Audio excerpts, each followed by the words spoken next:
I brought a musk ox, an art piece by an Inuit stone carver, on a trip in the 1980s to Inuit country in Canada. I went to this gift shop.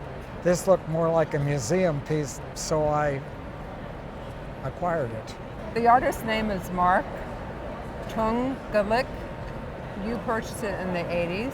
I don't know how long the store had it, but Mark was born in 1913 and he died in 1986. They gave me a brochure, and it looks like these musk ox were 1960s.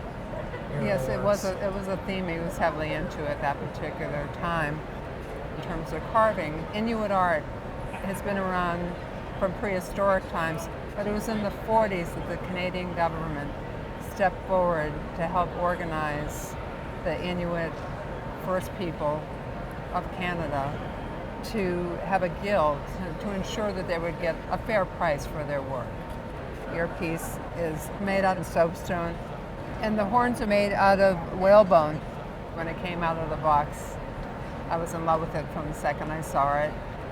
He's appreciated in price, not as aggressively as some of the artists of the time.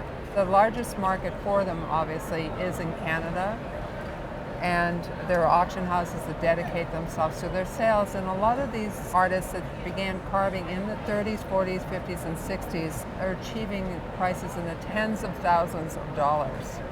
So, Bob, you bought this in a retail setting and you paid? About $800, I think. Okay. Well, these pieces are selling now in the auction market for about $2,000 to $2,500. It wouldn't surprise me if you returned to Vancouver area or any part of Canada and found them again sitting in retail galleries and selling for $4,000. Wonderful.